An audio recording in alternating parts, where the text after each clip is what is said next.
अगर आप आईएएस हैं, तो आप अपने बेटे को कन्फर्म नहीं है कि आपका बेटा आईएएस बनेगा अगर आप बढ़ाना चाहते हैं तो। अगर आप डॉक्टर हैं, तो आपको कन्फर्म नहीं है कि आपके जो बच्चे हैं, लड़का हो चाहे लड़की, वो भी डॉक्टर बन जाएँ अगर आप चाहते हैं, लेकिन कन्फर्म नहीं है कि वो बन ही जाएँगे, ठीक है? अगर आप पुलिस में हैं, तो कन्फर्म नहीं है कि आपका बेटा वो उसको भी पुलिस की नौकरी मिल जाए, कन्फर्म नहीं है। अगर आप आर्मी में हैं, तो कन्फर्म नहीं है कि आपके लड़के को भी आर्मी में नौकरी मिल जाए।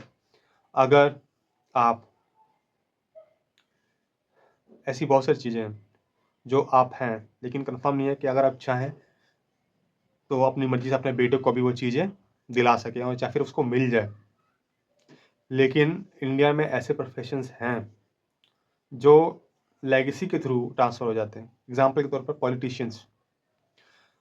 अगर इंडियन मेंटालिटी में जो है, इंडियन मेंटालिटी वो एक्सेप्ट कर लेती है लाइक इस चीज़ को, नेपोटिज़्म को। पॉलिटिक्स में नेपोटिज़्म इंडियन मेंटालिटी में एक्सेप्ट हो जाती है। आपको पता है कि इंडिया में आप ज़्यादातर देखेंगे, वो पॉलिटिक्स में थे, फिर उनके बाद उनका बच्चा आ गया, उससे पहले उनके दादा भी पॉलिटिक्स में थे। तो ये सर्कल चलता रहता है और इंडियन मेंटालिटी में जो इंडियन लोग हैं, वो नए चेहरे को लाइक मौका नहीं देते। उनको पसंद है पॉलिटिक्स में नेपोटिज़्म, मतलब राजा का बेटा ही राजा बनेगा। इंडियन मेंटालिटी यही मानती है, मतलब सक्सेसर उसी को मानती है। आपको पता है, एग्ज़ाम्पल मैं देखूँ कांग्रेस में, आप देख ही सकते हैं। राहुल गांधी से पहले बहुत बहुत लोग आए, लेकिन इंडियन मेंटालिटी ने राहुल गांधी को ही कांग्रेस का नेता माना। नेता बहुत सारे हैं, लेकिन इंडियन मेंटालिटी में राहुल गांधी को ही नेता मानते हैं। ये इंडियन मेंटालिटी है। और एग्ज़ाम्पल देखूँ आपको, और एग्ज़ाम्पल दिखाऊँ, तो बीजेपी में ऐसे बहुत सारे लीडर हैं,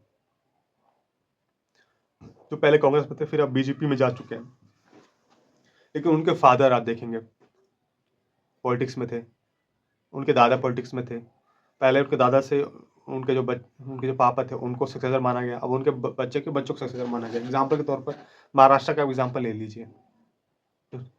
राज ठाकरे फैमिली, बाला साहब ठाकरे की फैमिली है। आप देख सकते हैं किस तरीके से लेगेसी चल रही है।